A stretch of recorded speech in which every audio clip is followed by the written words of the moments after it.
আপনার ব্লুফ্লাক হয়, তারপর ফেসিয়াল, চুল কাটা, তারপর চুল পাম্প, তারপর ফুট ব্লিচ, সাধারণ ব্লিচ, তারপর আপনার গোল্ড ফেসিয়াল, চুল কাটা, বউ সাজানো, পাটি সাজ, এই ইত্যাদি ইত্যাদি।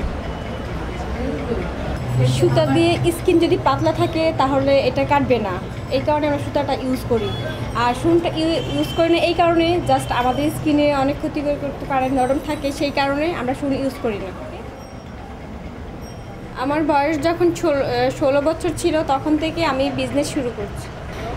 যখন পার্লারটা দিয়েছি তখন অনেক ছেলেরা ডিস্টার্ব করতো আমাকে এবং বাজে মন্তব্য বলতো এবং বাজে কথা লিখে আমাদের দেওয়ালে লিখে দিত আমাদের বাজেট কত। তখন আমি একদিন মার্কেটে উঠে অনেক বকা দিয়েছি, বলছি যখন আবার এটা দিবে তখন এইবারকে বুঝাই দিব, পর থেকে আমার কেউ ডিস্টার্ব করে না। এখন বরঞ্চ আপা যারা নাকি এখানে নেতা তারা ভালো আমাদের ভুনের মতন দেখে।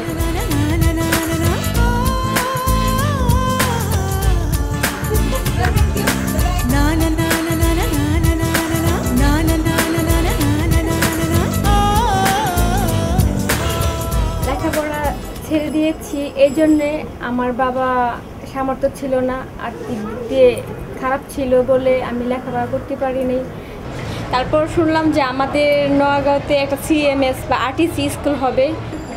2002 সালে কাজটা শিখেছি বিউটি পার্লারে এবং আমার চাচাতো ভাইয়ের পার্লারে 2 বছর ছিলাম এবং বর্তমানে 4 বছর ধরে আমার নিজস্ব 2টা পার্লার আছে এবং আমরা 5টা মেয়ে একসাথে কাজ করি।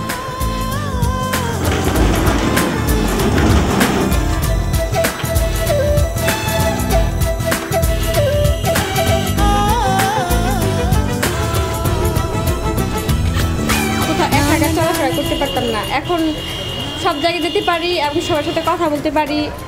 আগে তেমন মোবাইলে কথা বলতে পারতাম না, এখন নিজের মোবাইল হয়েছে, মোবাইলে কথা বলতে পারি এবং 10 জনকে উৎসাহ দিতে পারি এবং 10 জন যারা না বুঝে তাদের যারা আনস্মার্ট তাদেরকে স্মার্ট করতে পারি।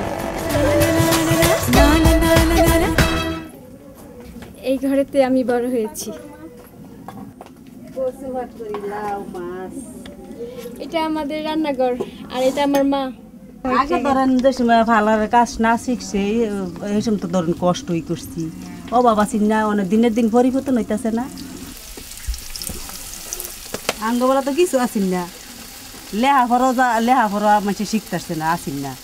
অনেক তো যে লেহাফড়ার যেই দাম, শিক্ষিত দাম না, শিক্ষিত ছাড়া দাম আছে, আজকাল তো কোনো দাম নেই, মূর্খ মানুষের কোনো দাম নেই, কোনো জায়গার দাম নেই। আমি চাই এটার ভিতরে অনেক কসমেটিক উঠাবো, আরও বড় করবো, আরও মেয়েদেরকে রাখবো।